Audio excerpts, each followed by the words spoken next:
Hello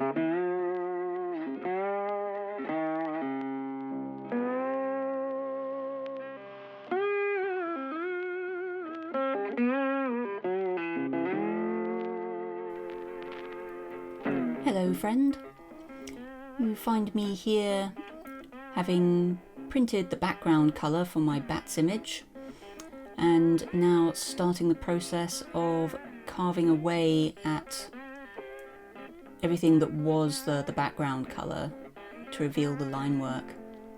And if you haven't seen that previous stage in this process, I will of course leave a link to that in the show notes for this video. And links to all the other videos in this short series. So what I'm starting to do here is I'm just going in with my finest V-gouge tool and picking out just all the details immediately next to the line work, which is going to be picked out in a lovely inky black against the dark sort of turquoise colour of the night sky. Which covers most of this image. I'm just speeding things up a bit here because we don't need to see this in real time. But this is where I really start to enjoy my creative process, I think, whenever I'm doing a reduction print. Going in with this very fine tool and just picking out all those details, and this is where the finished article really starts to reveal itself, I think. I have mentioned in previous videos how part of the joy of Linocut printing is how it surprises you, because the image that you start out with is never exactly the image that you end up with in the end. And my glamorous assistant Tolly has just turned up to offer his contribution. If you ever purchase one of my prints, there is a very good chance that at least one of Tolly's buttocks will have participated in the creative process of making it in some way, shape or form throughout the life cycle of any print. So that's what you pay your money for, guys. You know, this kind of talent doesn't come cheap. Okay, now that Tolly has made his contribution to this work, it's time for me to go in with my larger V-gouge and just take out a lot of the material in between those finer details that I've carved. Everything around the bats' faces, particularly these smaller bats, is so very fine. I did worry initially when I did the drawing that I may have overstretched myself with this one, and I just end up with shapeless little blebs for those bats. But fortunately, I trust the process and I trust my tools, and this natty tiny little V-gouge really does the job extremely well. It enables me to achieve a level of detail that is quite surprising, actually. And I will leave links to all the tools that I use in these videos as well, because I highly recommend them, and they're very affordable. They're not the cheapest, but they're not the most expensive either by any means. So I will leave those in the show notes as well. And this is very fun, just working with the 3D forms of the bats to clear out those larger areas, so you get a sense of the direction of the membranous wings as they're stretched over the digits of the bat's hands, and the weft of their fur as well on their fuzzy little bodies. Oh, I love bats so much, they're so cool. This little fellow in the sky is not very detailed, but I felt like we needed another bat here at the top just to even things out a little bit for the composition. So he's a little bit trickier to work on. He's basically just he's the vaguest shape with a pair of twinkly eyes in the darkness of the night. So I'm trying to be as careful around him as I can. And you'll notice I do flip my block around quite a lot when I'm working. That's partly to help with the amount that I need to reach across the bench, just to keep it comfortable for me to work. And also just helping my wrist by moving the block as much as possible, so I'm not reaching around at very awkward angles. I have a much greater sense of control working this way. And again, this part is lots and lots of fun. I feel like I really come into my own when I'm doing this kind of work, picking out all these little details. I've loved drawing all my life. I know everyone starts out drawing when they're a kid, and some of us just never grow out of it. But it feels like I'm conjuring something. I think when I draw, it feels like a magic power almost, which sounds a little bit woo-woo, I know, but I am a little bit woo-woo. Yeah, why not embrace it if you're like that? But yeah, this is all sped up quite a lot, and I have cut quite a lot of the footage in editing because this process is painstakingly slow. I need to work out how many hours I actually spent in the end. I should be able to tot it up from the raw footage.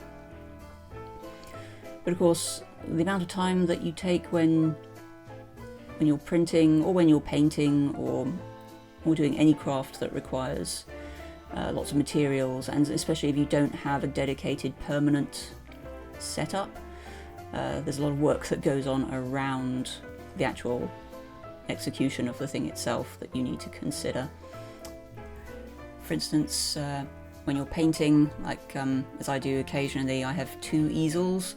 One is smaller than the other, but they both take time to set up. I need to get all my paints together, need to mix the paints and make sure your lighting's all correct and all the rest of it. Make sure you're comfy, make sure you're wearing the right kinds of clothes. That's another one. Yeah, there's a lot of work that goes into just getting ready to do the work. And speaking of doing the work, sorry, I went off on a bit of a tangent there. I'm just having fun picking out the fringes on the bat's fur. And as I'm doing this, I'm wishing that actually I'd done more of the highlights inside the body, if that makes sense. We're seeing this lovely, almost sort of Fresnel effect of like fringe light around the bat's fur. So if I do a similar image to this in the future, I will certainly make more of that. And the bat's face obviously is the focal point for this image, and these are Serotine bats, which are one of the larger UK species of bat. And they have beautiful ears, like all bats do, and lovely snarly little faces with very pointy teeth and tiny little noses. Oh, so cute, little bat noses. Except horseshoe bats, their noses are extraordinary. I would not describe them as cute, but there's a lot of detail in the bats' faces, and it's very important especially to get the eye correct. So I'm just going around and taking my time with a lot of this. I've just gone back to real time briefly to show you. It's important to take as much time and care as you need to at this stage, because this is the final layer that I'm going to print. This is the line work. This will really define the image. I think I spoke a bit in the previous video about wanting to establish strong shapes and that strong silhouette of the moon with the bat against it, along with all those finer details that tend to come out with this fine V-gouge that I use. But here with the line work, it's a lot more leaning into that finer stuff. Although I will end up with, hopefully, some lines that are very strong and very striking, and then others that are a lot sort of thinner and wispier. Here with the ear, it's extremely delicate. There's so much detail in bats' ears. And here I love this bit where we can sort of see the structure of the bat's arm, like its elbow just sticking out, but with all that membrane stretched over it.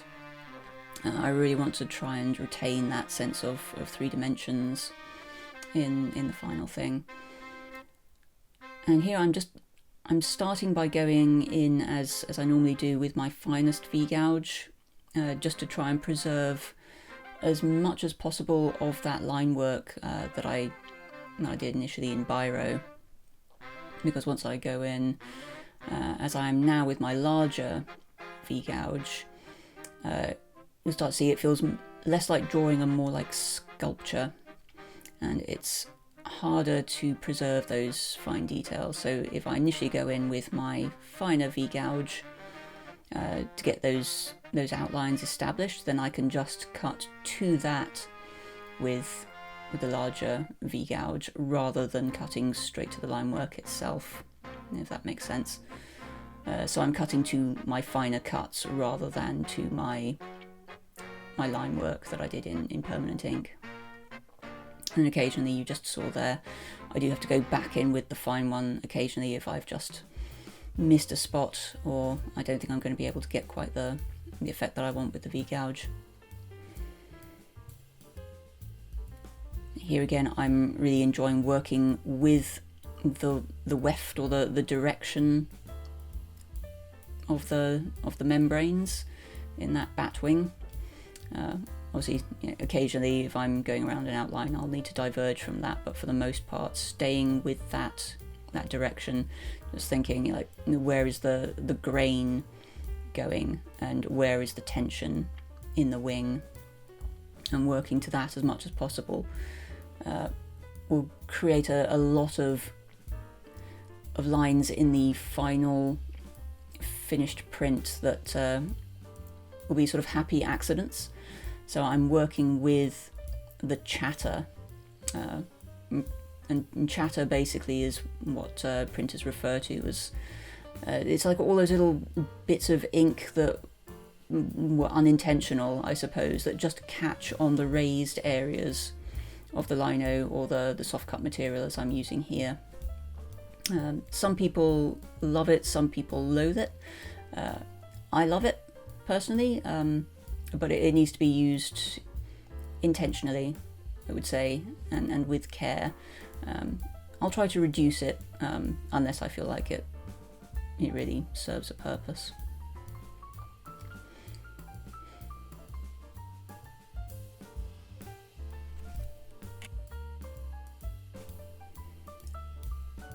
And here you can really see the behaviour of this soft cut material, which is different from your traditional battleship grey lino. It is, as the name suggests, much softer, and that has its advantages and its disadvantages. It is very quick to work with. Obviously not quite this quick. This is all. Most of this video is sped up to, I think, about 6 to 8 times normal, like real time.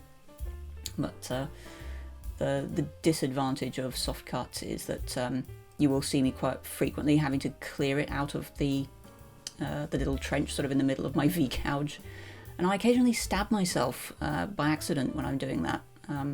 So yeah, if you ever see me, as you occasionally will in these videos, with a little bit of a mark on one of my fingers, it's not because I've cut towards my finger and slipped, which I do sometimes, but it's not a problem. yeah, more often than not, it's because I was trying to clean the gunk out of the middle of my tool and accidentally stabbed myself like an idiot.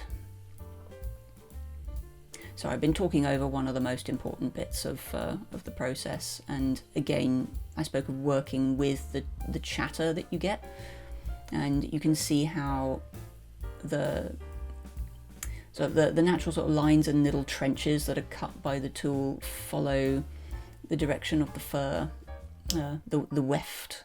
It's a lovely word, weft. And yeah, doing the same here with the wings, and just to really bring those lines closer together around the fringes of the wings, because that's where a lot of the tension is on a bat's wings, as it's sort of stretched between those struts right at the extremity of the digits.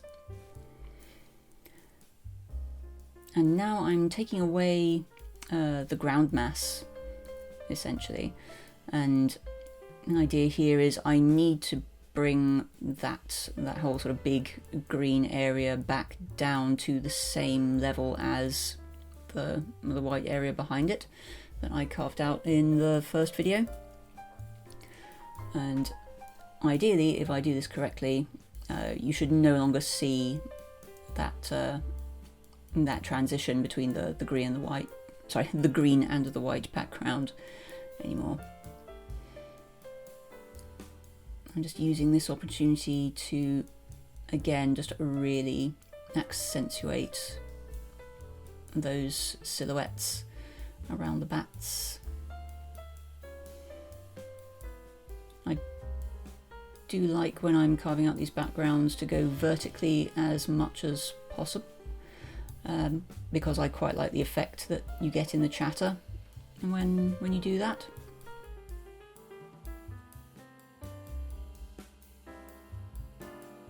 Oh, a shadow has appeared.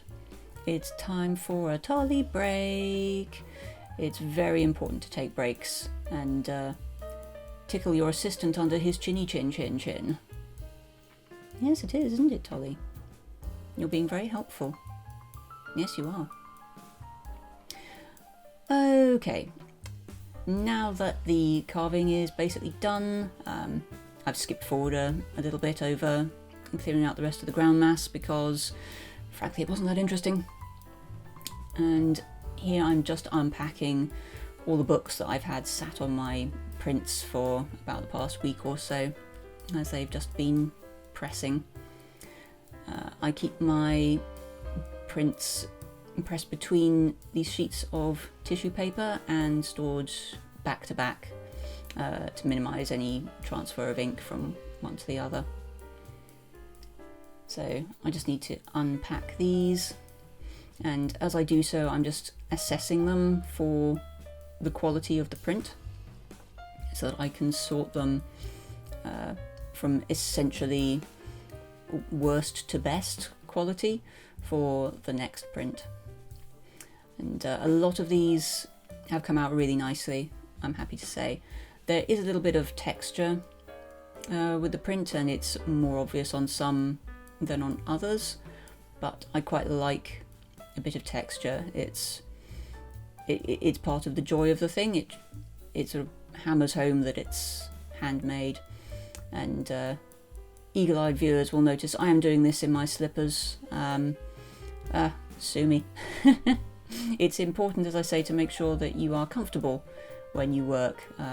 You have a working environment conducive to work, and slippers do that for me. I'm just lingering a shot on this prized possession here. It's not actually a book, it's a library of all the Showa era, like 1960s Gojira movies, which are absolute favourites of mine, one of my most treasured possessions.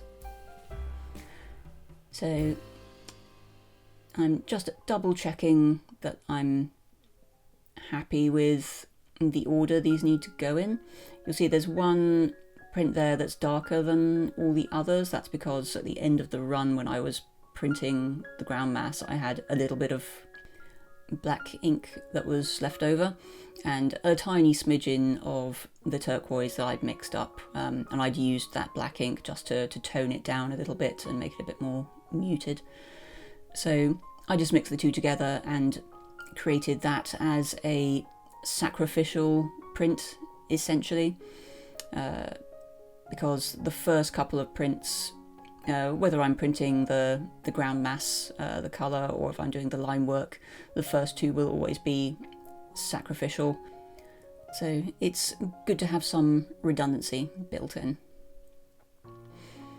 Okay, so now I'm ready to go. Once again, I'm using Caligo Safe Wash inks by Cranfield, and I'm pretty much using the black ink straight out of the tube for this. I'm not going to be toning it down or adjusting the colour. I want a very striking, shiny, inky black for this. I have put a teensy tiny dollop of wax dryer on my palette though, and I'm just going to mix that in as consistently as I can with the black ink.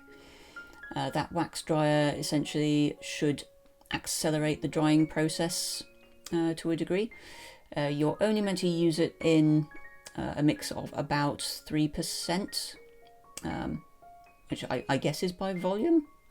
Basically just a tiny dab. Any more than that and it can do horrible things to the texture of your ink and the outcome of the final thing. But a little dab just helps to speed up drying a bit.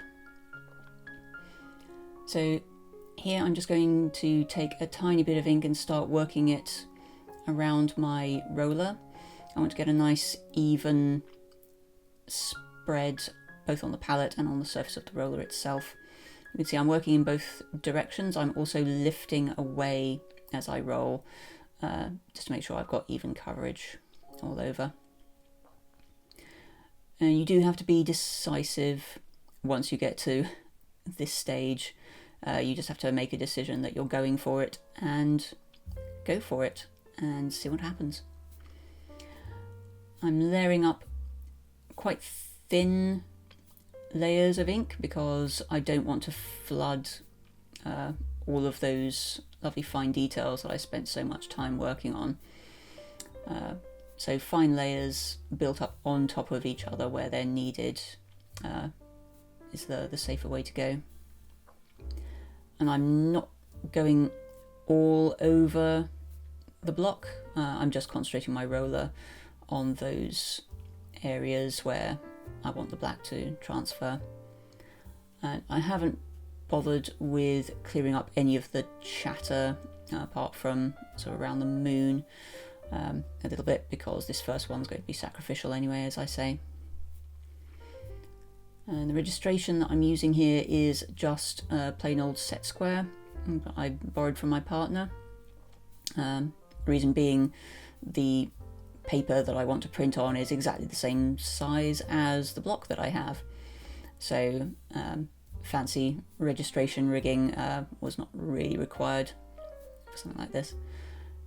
I'm just going over now with a hard roller, which I'm using as a brayer. That just helps to apply a broad, even pressure.